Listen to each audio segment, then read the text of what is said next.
The transport ship docked at Argus 7 with a low hum that echoed through the metal walls of the station. Commander Vreknar stood near the airlock, waiting for the doors to open. His 4 eyes scanned the dull gray interior of the human station with little interest. He had seen better. He had seen worse. This place was simply ordinary. Vreknar was tall by any standard. He stood nearly 8 feet high, and his body was covered in thick plates of natural armor that had taken centuries of evolution to perfect. His species, the Tor-Van, were known across the galaxy as conquerors. They had built an empire that stretched across 300 star systems, and they had done it through war. Vreknar himself had fought in 32 military campaigns.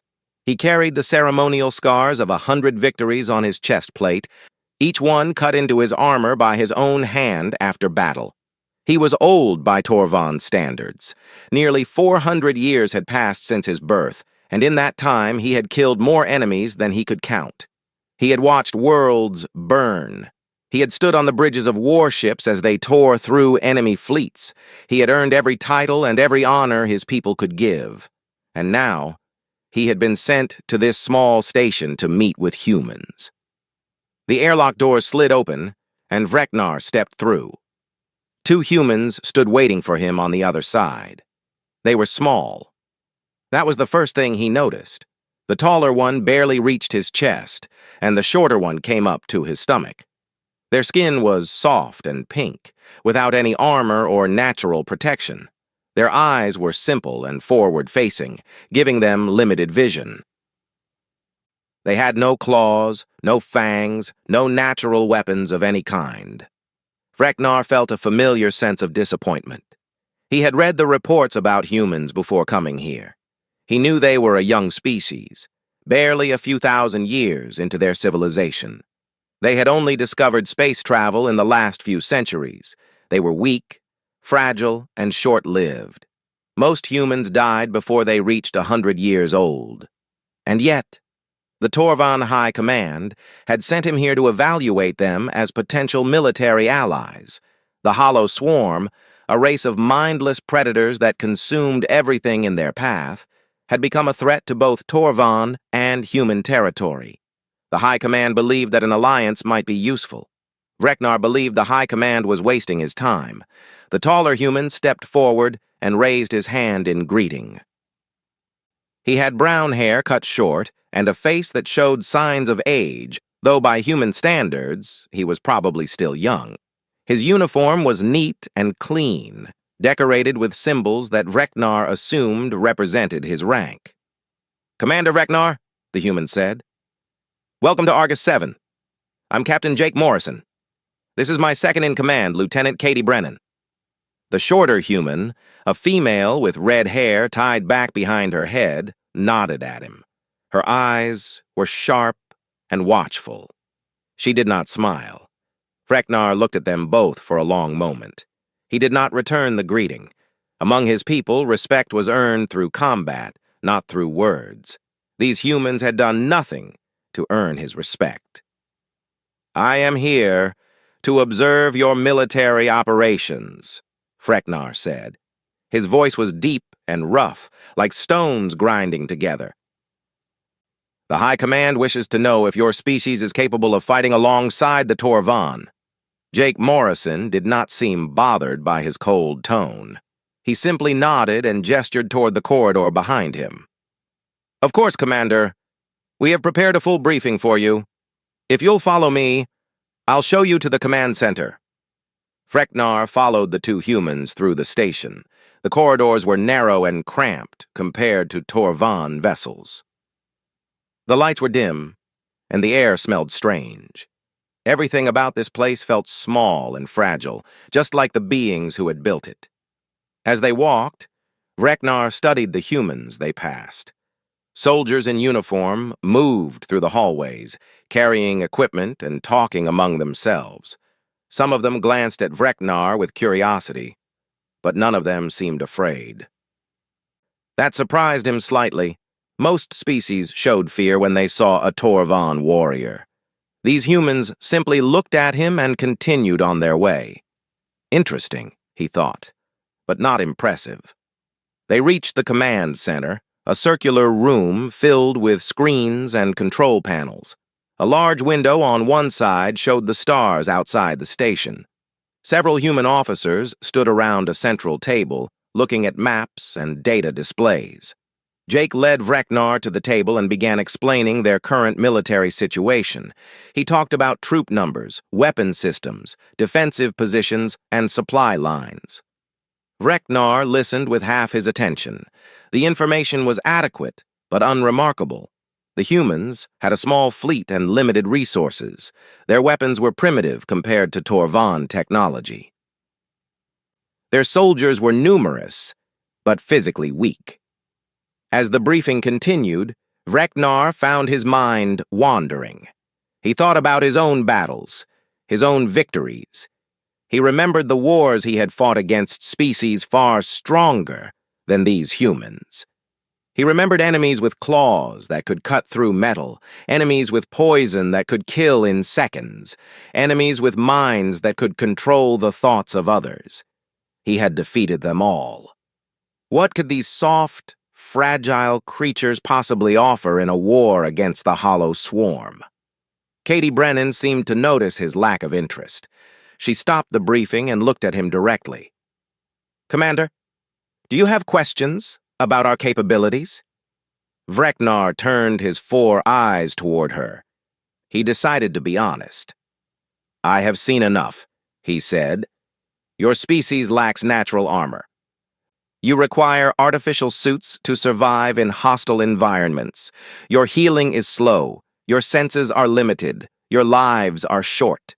He paused. "I do not understand how you have survived in space at all." The room went quiet. The human officers looked at each other with expressions Vreknar could not read. Jake Morrison's face remained calm, but there was something in his eyes that had not been there before. "We've managed," Jake said simply. Vreknar made a sound that might have been a laugh among his people. "Managed," he repeated. "The galaxy is filled with predators and conquerors, species that have been fighting wars for millions of years, and you have managed." Katie stepped closer to him. She was so small compared to him, but she did not look away from his gaze. "Commander," she said, "our species has been at war for most of our history. We have fought each other and we have fought others. We are still here." Vreknar looked down at her. For a moment he almost felt something like curiosity, but then he pushed it aside. Words were easy. Claims were easy. He had heard countless species boast about their strength before he crushed them. "We shall see," he said. "Show me your warriors in action. Then I will judge if you are worthy of alliance with the Torvan." Jake and Katie exchanged a glance. Something passed between them that Vreknar did not understand. "Very well, Commander," Jake said. "We have something to show you. But I warn you it may not be what you expect." Vreknar said nothing. He simply waited. He had seen everything the galaxy had to offer. He doubted these small, soft creatures could show him anything new. He was wrong. The strategic briefing room was smaller than the command center, with a single long table and chairs designed for human bodies. Vreknar did not sit. His kind rarely did. He stood at the end of the table, his massive form casting a shadow across the maps and screens spread out before him. Jake Morrison and Katie Brennan sat across from him, along with 2 other officers whose names Vreknar had already forgotten. They were showing him records of human military engagements, battle reports, and video footage from various conflicts. Vreknar watched it all with growing disinterest. The humans fought with guns and explosives, weapons that the Torvan had abandoned centuries ago for more advanced technology. Their tactics were simple. Their formations were basic. When they were injured, they fell and did not get back up. When they were outnumbered, they retreated. Everything he saw confirmed what he had already believed. These creatures were not warriors. They were prey pretending to be predators. After 2 hours of briefings, Reknar raised one of his armored hands. "Enough," he said. "I have seen your weapons and your tactics. I have a question." Jake nodded. "Go ahead, Commander." Reknar leaned forward slightly, his 4 eyes fixed on the humans before him. "Your bodies are weak," he said. "You have no armor. A single strike from a swarm drone would tear through your flesh. You have no regeneration. When you lose a limb, it does not grow back. Your eyes cannot see in darkness. Your ears cannot hear across distances. You need machines to breathe in space, machines to keep you warm, machines to keep you alive." He paused, letting his words settle in the air. "The hollow swarm has destroyed species far stronger than you. They have consumed worlds defended by warriors with natural weapons, natural armor, natural healing. How do you expect to fight them? How have you survived at all?" The room was silent for a long moment. Katie Brennan's jaw tightened. The 2 other officers looked uncomfortable, but Jake Morrison simply sat back in his chair and folded his hands on the table. "Commander," Jake said, "I understand your concerns. By the standards of most species in the galaxy, we are physically inferior. That is true." Reknar made a rumbling sound of agreement. "But," Jake continued, "physical strength is not everything. We have other qualities." Reknar almost laughed. "Qualities? What qualities can replace armor and claws and regeneration? What qualities can stop a swarm drone from tearing out your throat?" Katie spoke up, her voice harder than before. "Stubbornness, for one." Reknar turned his gaze toward her. "Stubbornness is not a weapon." "You might be surprised," she said. Reknar shook his head slowly. His armor plates scraped against each other with the movement. "I have fought against many species who believed their spirit could overcome their weakness. They are all dead now. The universe does not reward courage, it rewards strength." Jake glanced at Katie, then back at Reknar. "Commander, have you read the reports from the Battle of Kepler Station?" Reknar thought for a moment. The name was familiar. He had scanned through human military records before arriving at Argus 7. "Yes," he said. "A minor engagement. A small garrison held a station against swarm forces until reinforcements arrived. The report listed it as a successful defense." Katie made a sound that might have been a laugh, though there was no humor in it. "A minor engagement," she repeated. "Is that what the report said?" "It described a small force holding a position for several days," Reknar said. "Such things happen in war. It is not remarkable." Jake and Katie looked at each other again. That same silent communication passed between them that Reknar had noticed before. He found it irritating. Among the Torvan, warriors spoke their thoughts openly. This human habit of unspoken meaning was strange and unnecessary. "Commander," Jake said slowly, "the official report you read was a summary. It contained only the basic facts. It did not contain the details of what actually happened at Kepler Station." Reknar's interest stirred slightly. "And what did happen?" Katie leaned forward. Her eyes were fixed on his, and there was something in them that Reknar had not seen before. It was not fear. It was not anger. It was something else entirely. 43 soldiers, she said. That was our garrison. 43 men and women stationed at a mining outpost on the edge of human space. They were not special forces. They were not elite warriors. They were ordinary soldiers doing ordinary work. Reknar listened. The swarm attacked with over 2,000 drones. The station's communications were jammed in the first wave. The reactor was damaged. Power failed. Life support failed. The temperature dropped below freezing within hours. Jake picked up the story.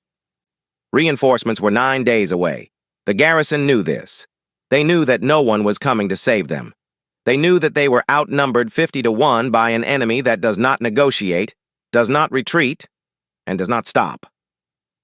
Vreknar straightened slightly. The numbers were worse than he had assumed. For 11 days, Katie said, they fought. In darkness, in cold, without power, without proper weapons, without hope of rescue. They fought with everything they had, and when that ran out, they fought with whatever they could find. Vreknar was quiet for a moment. The story was beginning to interest him, though he was not sure why. How many survived? He asked. 7, Katie said. 7 soldiers walked out of that station alive, or rather, they were carried out. None of them could walk by then. Vreknar considered this. The Torvan had fought many battles with similar odds. Sometimes they won, sometimes they lost. But his people had advantages that humans did not. They could regenerate from wounds that would kill most species. They could survive without air for hours. They could see in total darkness. Even in the worst situations, a Torvan warrior had tools to survive. These humans had none of that. Your soldiers held for 11 days against 2,000 enemies, Vreknar said, slowly. With no power, no support, and no natural advantages. Yes, Jake said. How? The question came out before Vreknar could stop it. He realized, with some surprise, that he genuinely wanted to know the answer. Katie stood up from her chair. That is not something I can explain in a briefing room, Commander. If you want to understand what happened at Kepler Station, you need to hear it from someone who was there. Vreknar looked at her. For the first time since arriving at Argus 7, he felt something other than boredom and contempt. He felt curiosity. There are survivors here? He asked. Jake nodded. Several of them are still recovering in our medical wing. One of them has agreed to speak with you if you want to hear his account.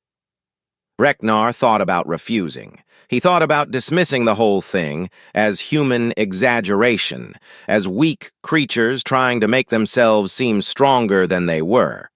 But something stopped him. Perhaps it was the look in Katie's eyes. Perhaps it was the quiet certainty in Jake's voice. Perhaps it was simply the numbers, which did not add up in any way he understood. 43 against 2,000. 11 days without power or support. 7 survivors. Take me to him, Vreknar said. Katie nodded and walked toward the door. Jake followed. Vreknar moved behind them, his heavy footsteps echoing in the corridor. He still did not believe these humans were worthy of alliance with the Torvan. But he was beginning to suspect that there was more to their story than he had realized. And if there was one thing Vreknar respected, it was a good story of war. He would listen, and then he would judge. The medical wing of Argus 7 was quiet. The lights were soft, and the air smelled of chemicals that Vreknar did not recognize.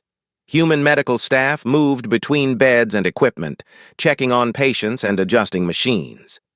They glanced at Vreknar as he passed, but said nothing.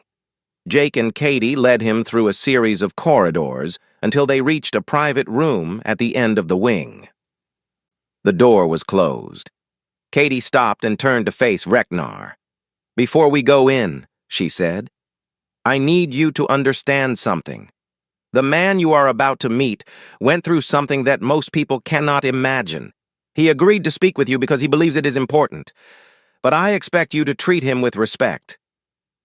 Vreknar looked down at her. Her voice was hard and her eyes were harder. He realized that this small human female was not afraid of him at all. She was protecting someone she cared about, and she would stand against him if she had to. It was almost impressive. I am a warrior, Vreknar said. I know how to speak to other warriors. Katie studied him for a moment, then nodded. She opened the door. The room inside was small and simple. A bed sat against one wall, surrounded by machines that beeped and hummed softly. A window on the far side showed the stars outside the station, and in a chair by the window sat a young human male. He was thin. That was the first thing Vreknar noticed. His body looked weak, like he had not eaten properly in a long time. His skin was pale, and his eyes had dark circles beneath them. Burn scars covered the left side of his face and neck, twisting the skin into rough patterns. His left arm ended just below the elbow, the stump wrapped in clean white bandages. But when the young man looked up at Reknar, his eyes were clear and steady. There was no fear in them. There was no anger. There was only a deep, quiet exhaustion that seemed to go beyond the body. "Commander Reknar," Jake said, "this is Sergeant Danny Cole. He was one of the 7 survivors of Kepler Station." Danny did not stand. He simply nodded at Reknar. "They told me you wanted to hear what happened," Danny said. His voice was rough, like he had spent too long breathing smoke. Reknar moved into the room. He was careful not to touch anything. Human medical equipment was fragile, and he did not want to break anything by accident. "I have read the official reports," Reknar said. "They were not detailed." Danny laughed softly. It was a tired sound. "No," he said. "They wouldn't be. The official reports don't include the parts that keep you awake at night." Reknar found a space near the wall and stood there, his arms crossed over his armored chest. "Then tell me those parts." Danny was quiet for a moment. He looked out the window at the stars, his expression distant. Then he began to speak. "We were a garrison unit. 43 soldiers assigned to protect a mining station at the edge of human territory. It was supposed to be easy duty. The miners dug up ore, we kept watch, and supply ships came every few weeks to pick up the cargo. Nothing ever happened out there. That's why they sent us." He paused, gathering his thoughts. "The swarm came without warning. 1 minute the sensors were clear. The next there were ships everywhere, hundreds of them. They hit the station before we could even get to our weapons." Reknar listened in silence. He had seen swarm attacks before. They were brutal and efficient. The drones moved like a single organism, overwhelming defenders with numbers and speed. "The first wave killed 12 of us," Danny continued. "They came through the walls, through the floors, through the ceilings. There was no pattern to it. They just appeared and started killing. By the time we organized a defense, the reactor was damaged and power was failing." "What about communications?" Reknar asked. "Jammed. The swarm have technology that blocks signals. We couldn't reach anyone. We tried for hours, but every frequency was dead. We were alone." Danny shifted in his chair. The movement seemed to cause him pain, but he did not complain. "The temperature started dropping within a few hours. The life support systems were tied to the main reactor. When power failed, everything failed. By the end of the first day, it was below freezing inside the station. We could see our breath. Our fingers went numb. Frostbite started setting in." Reknar tried to imagine it. His species could survive extreme cold. But humans were different. They needed warmth to function. Cold slowed their bodies and eventually killed them. "How did you stay warm?" he asked. Danny's mouth twisted into something that was almost a smile, but not quite. "We kept fighting. When you're running and shooting and dragging wounded soldiers through corridors, you stay warm. When you stop, you freeze. So we didn't stop." Jake moved to stand beside Reknar. His face was serious as he listened to Danny's account. "Tell him about the barricades," Jake said. Danny nodded. "We couldn't hold the whole station. It was too big, and there were too many entry points. So we fell back to the central section and built walls. We used everything we could find. Furniture, equipment, pieces of the station itself." He paused. "And bodies." Reknar's 4 eyes narrowed. "Bodies. The swarm drones. When we killed them, we didn't have anywhere to put them. So we stacked them. We built walls out of dead drones. They were hard and heavy, and they worked better than most things we had. By day 3, our barricades were mostly made of enemy corpses." The image was vivid in Reknar's mind. Human soldiers, freezing and exhausted, building walls from the bodies of their enemies. It was practical. It was desperate. It was something a Torvan might do. What about weapons? Vreknar asked. Your ammunition must have run low. It ran out completely by day 6, Danny said.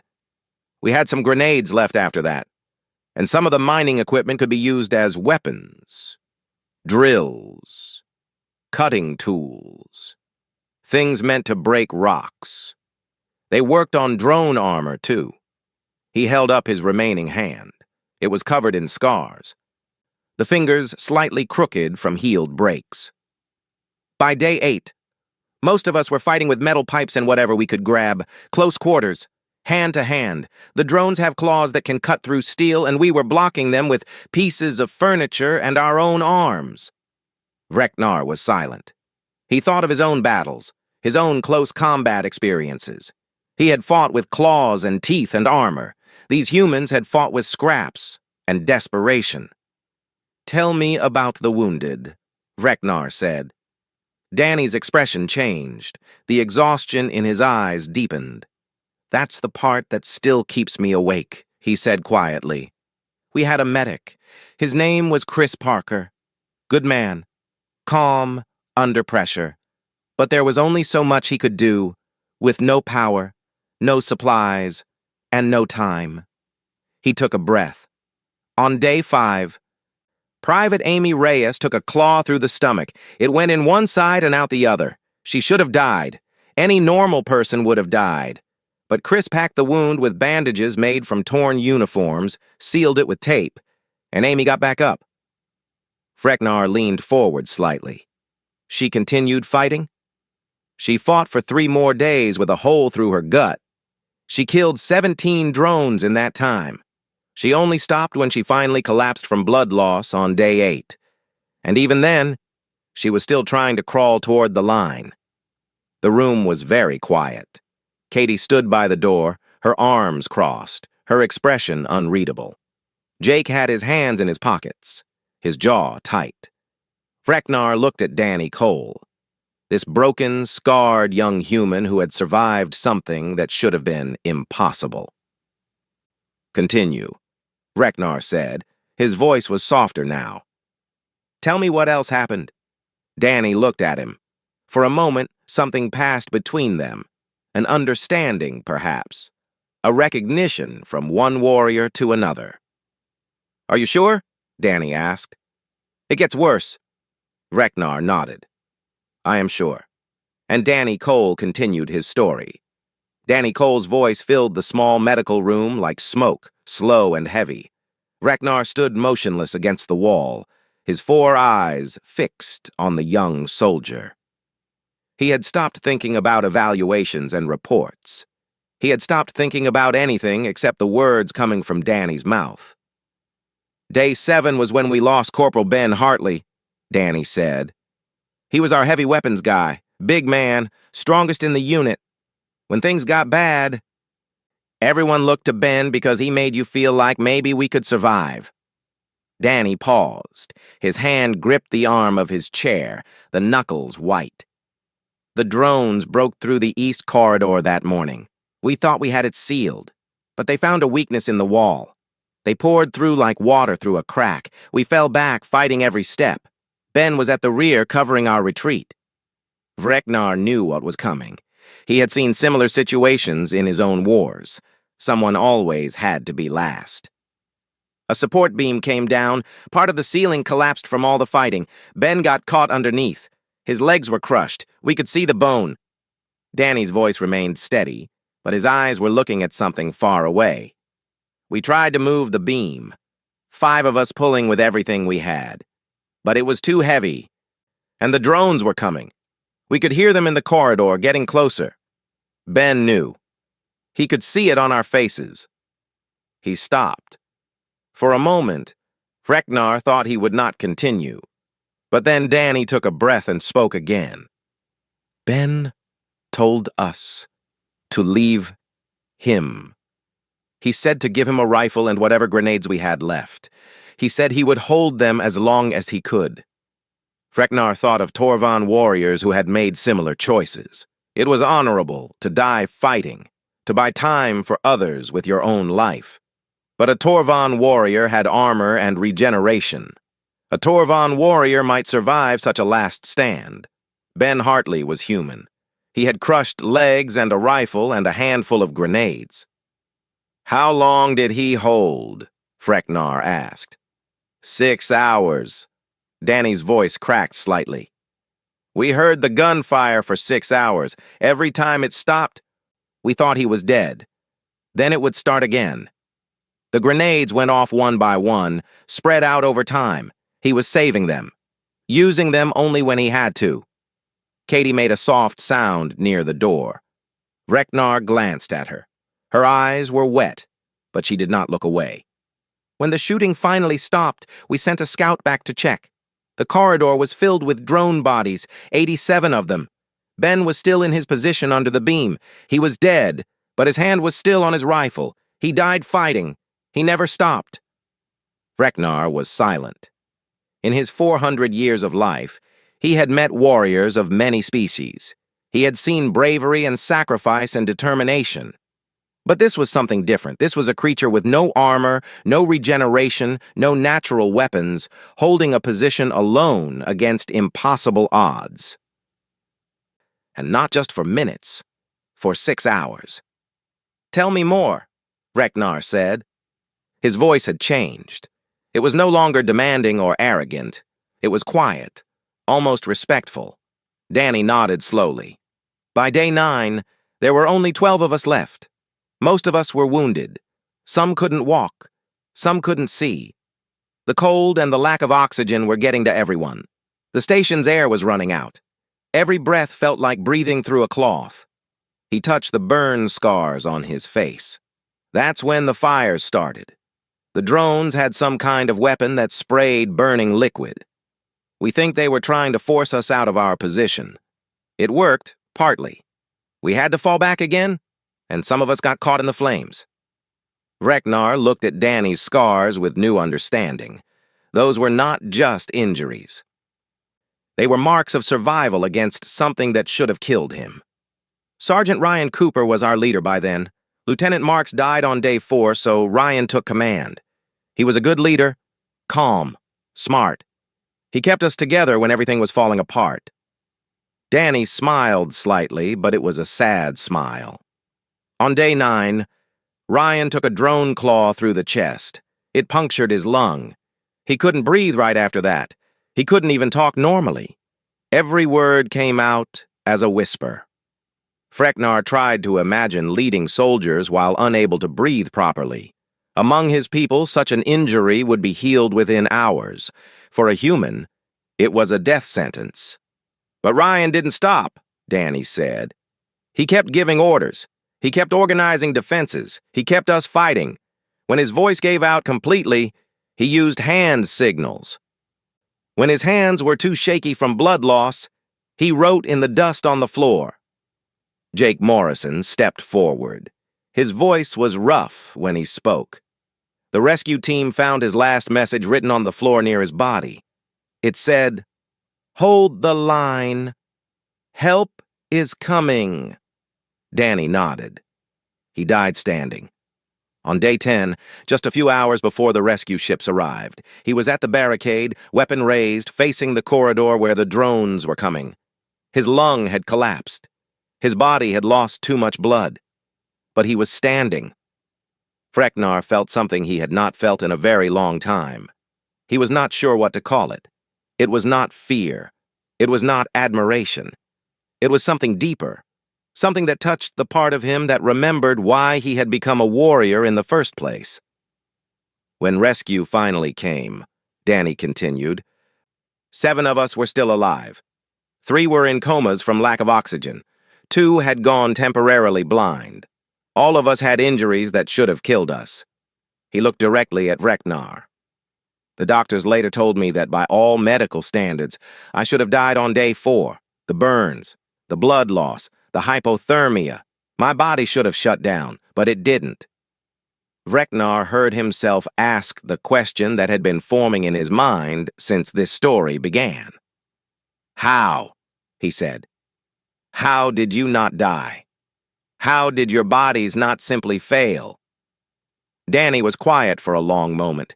When he finally spoke, his voice was barely above a whisper. "I don't know how to explain it to you, Commander. I don't have a scientific answer or a tactical explanation. All I can tell you is what I felt." He leaned forward in his chair. When everything was falling apart, when we were freezing and bleeding and dying, I thought about giving up. Everybody did. It would have been easy. Just stop fighting. Just lie down and let it end. The pain would stop. The fear would stop. Everything would just stop. His eyes met Vreknar's. But I couldn't do it. Something inside me wouldn't let me. I kept thinking about Ben under that beam, holding the corridor alone. I kept thinking about Amy with a hole through her stomach, still crawling toward the fight. I kept thinking about Ryan whispering orders through a collapsed lung. Danny's voice grew stronger. If they didn't give up, how could I? If they kept fighting with broken bodies and no hope, what excuse did I have? So I didn't stop. None of us stopped. We just kept going, one moment at a time, one breath at a time, until there were no more moments left. He sat back in his chair, exhausted from the telling. "We didn't survive because we were strong, Commander. We survived because we didn't know how to stop. We didn't know how to quit. Maybe that's stupid. Maybe it's just stubbornness. But it's the only answer I have." Vreknar stood in silence. The room felt different now, smaller somehow, but also more important. He looked at Danny Cole, this broken young human who had survived the unsurvivable. And for the first time in centuries, Commander Vreknar of the Torvan Empire had nothing to say. Vreknar left the medical room without speaking. He walked through the corridors of Argus 7 with heavy steps, his mind struggling to process what he had heard. Jake and Katie followed behind him, keeping a respectful distance. They seemed to understand that he needed time. He found himself in the observation lounge, a large room with a curved window that showed the endless darkness of space. Stars filled the view, cold and distant and eternal. Vreknar stood before the window and stared at them, his 4 eyes seeing nothing. 400 years. He had lived for 400 years. He had fought in 32 campaigns across 300 star systems. He had killed enemies beyond counting. He had watched civilizations rise and fall. He had earned every honor his people could give. And in all that time, he had never heard a story like the one Danny Cole had just told him. The humans were weak. That was still true. Their bodies were fragile. They had no natural armor, no regeneration, no claws, no special senses. By every measure that the Torvan used to judge warriors, they were inferior. But they had held Kepler Station for 11 days, 43 soft, breakable creatures against 2,000 swarm drones. No power, no heat, no air, no hope. And they had fought. Not for hours, not for days. For 11 days they had refused to die. Vreknar thought about his own people. The Torvan were strong. They could regenerate from wounds that would kill any other species. They could survive without air for hours. They could see in darkness. They could fight for days without rest. Evolution had made them perfect warriors. But that was exactly the problem. Because they could heal, they never had to endure. Because they could survive, they never had to push beyond survival. They won their battles through strength and technology and numbers, not through will alone. They had never been tested the way the humans at Kepler Station had been tested. Vreknar realized, with a cold feeling in his chest, that he did not know if his people could pass such a test. Could a Torvain warrior fight for 6 hours with crushed legs under a fallen beam? Maybe. Their bodies could handle it. But would they? Would they choose to hold a corridor alone, knowing death was certain, just to buy time for others? Could a Torvan commander lead his soldiers with a collapsed lung, whispering orders through blood and pain until his last breath? Their bodies might survive longer, but would their spirit? Freknar did not know. And that uncertainty troubled him more than he wanted to admit. Jake Morrison appeared beside him. The human captain stood quietly, looking out at the stars. "Commander," Jake said after a long moment, "do you have questions?" Freknar turned his head slightly. He looked at this human, this small creature with soft skin and simple eyes. He saw him differently now. "How do you train them?" Freknar asked. His voice was rough. "How do you teach your soldiers to endure such things?" Jake was quiet for a moment. When he answered, his voice was honest. "We don't." Freknar's eyes narrowed. "What do you mean?" "There's no training for what happened at Kepler Station. You can't teach someone to fight with a hole through their stomach or to hold a corridor with crushed legs. You can't put that in a manual or a simulation." Jake turned to face Freknar directly. "The truth is, Commander, we don't know which of our soldiers will break and which will bend. We don't know who will give up and who will keep fighting. It's not something you can predict. It's not something you can measure. It just happens, in the moment, when everything else has failed." Freknar considered this. Among his people, warriors were evaluated based on physical abilities, combat records, and genetic potential. There were tests and measurements for everything. But there was no test for what Jake was describing. "Then it is random?" Freknar asked. "Whether a soldier fights or surrenders is simply chance?" Katie stepped forward. She had been standing near the doorway, listening. "Not random," she said, "but not predictable either. It's something in us, something that comes out when there's nothing left." She paused. "Some people call it stubbornness. Some call it courage. Some call it stupidity. We just call it being human." Freknar turned back to the window. He watched the stars in silence for a long time. He thought about his mission here. He had come to evaluate the humans, to judge whether they were worthy of alliance with the Torvan Empire. He had expected to find a weak species that would be useful only as shields, bodies to throw at the swarm, while Torvan warriors did the real fighting. He had been wrong. These creatures were not shields. They were not pawns. They were something else entirely. Something dangerous in a way that had nothing to do with claws or armor or weapons. They were dangerous because they did not know when to stop. "Commander," Jake said, "we understand if you still have doubts about an alliance. Our species is young. Our technology is limited. We're not asking for charity. But if you want allies who will stand with you until the end, no matter what the end looks like, then we are here."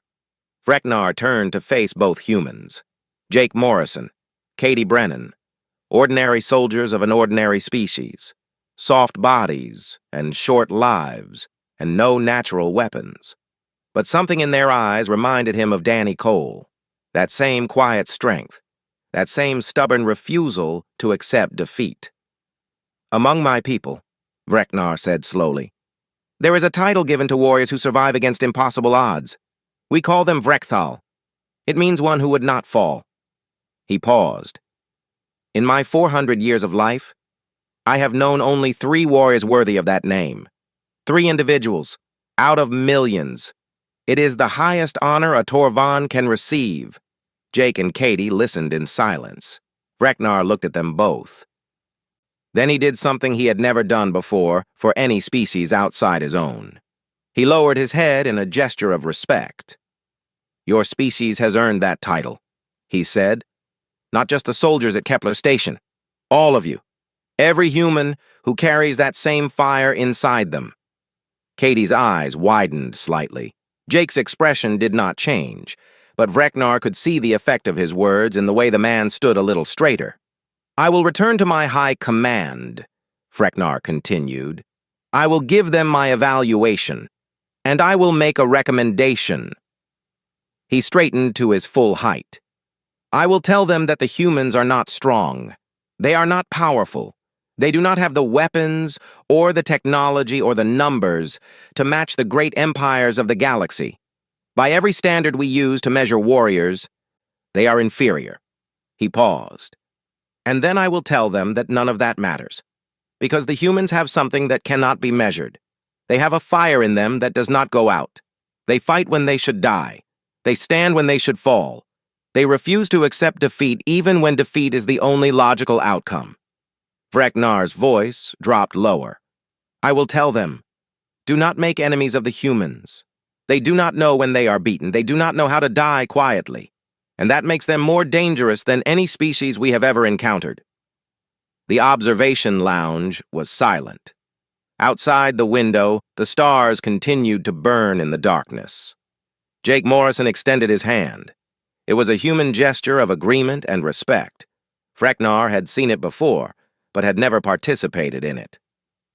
He reached out with his own massive armored hand and wrapped it gently around Jake's. The human's grip was firm, despite his small size.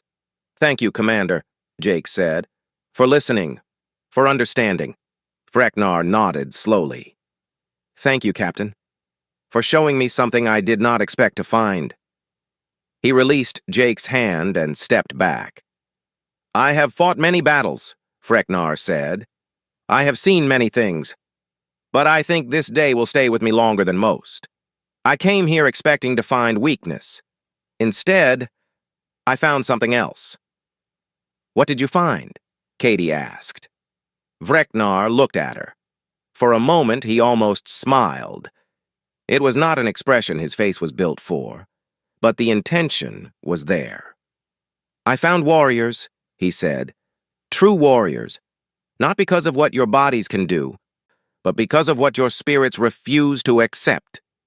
He turned and walked toward the door.